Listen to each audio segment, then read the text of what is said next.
Welcome to the Weekday Report for Tuesday, August 27th. I'm Joe Potente. Here's a brief look at the news. While local business and political leaders are hopeful the proposed Kenosha casino would create more jobs for the community at large, observers say the initial impact may be a boom for the convention and tourist industry. Dennis Duchesne, president of the Kenosha Area Convention and Visitors Bureau, said Monday that the convention center and hotel portion of the project would be a major addition to the city. A group from Kenosha was expected to be in Madison today to lobby for the project. A rolling celebration of Harley-Davidson's 110th anniversary will rumble through Kenosha on Wednesday. The Harbor Thunder event includes a 5:30 p.m. motorcycle parade from Uke's Harley-Davidson on I-94 to the Harbor Park area. A lakefront festival will follow until 11 p.m. Revitalizing downtown Kenosha is now in the put-up or shut-up phase. That was Lakeshore Business Improvement District Chairman Paul McDonough's assessment this morning at a State of the Downtown presentation at the Women's Club. The event was held as the city hits the one-year mark since the Lakota Group's study of the downtown area. McDonough said in that time he believes organizations and property owners have grown increasingly united on redevelopment strategies. The trial against a Summers EMT accused of sexually assaulting a patient got underway this morning. Joden Frober is charged with third-degree sexual assault after the alleged victim said he touched her and took photographs of her while she was being taken to the hospital. An expert who was taking a final look at Frober's iPhone and laptop found no additional evidence, allowing the trial to begin. When did the Kenosha manufacturer Coopers Incorporated sell their very first jockey brief?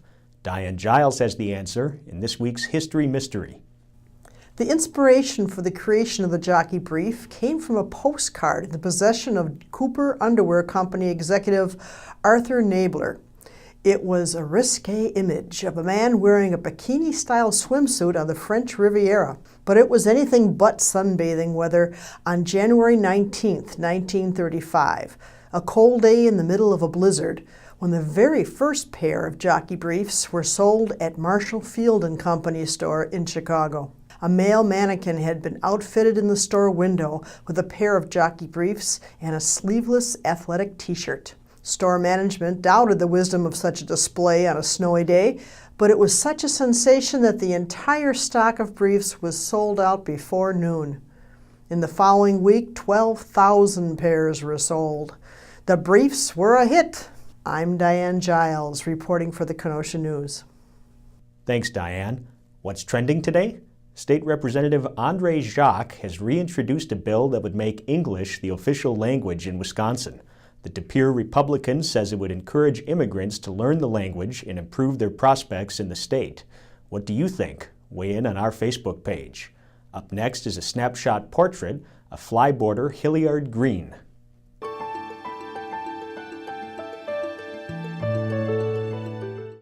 What is flyboarding?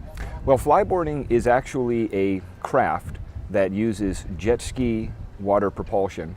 We send a water pressure through the 60-foot hose that connects to the flyboard, which is a craft that goes onto the feet, straps on using wakeboard bindings, and then the water is equally distributed to each side, right and left, and then once locked on, depending on how much thrust we give from the jet ski, depends on how high we can go and all the different tricks and maneuvers we can do.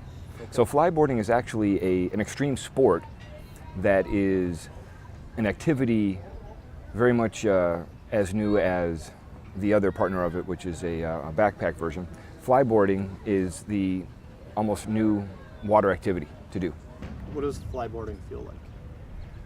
Intense, very intense. It's an extreme feeling right when you first take off because you're getting locked in, you're having the bindings locked in, you're having all of this presented to you at once, whether it be the safety orientation and just getting suited up in the wetsuit and getting locked into the bindings. And then right when you feel the jets push on your feet and then you just stick your chest out and you start to fly like a superhero, it's amazing. It's an amazing feeling. Now here's a look at what we're working on today. Terry Flores is talking to local residents about their reflections on the eve of the 50th anniversary of Martin Luther King's I Have a Dream speech. And Bill Guida will have coverage of tonight's Twilight Jazz Series tribute to the late Larry Zarletti. Pick up a copy of the Kenosha News and check kenoshanews.com for all the details on these stories and more. I'm Joe Potente with the Weekday Report.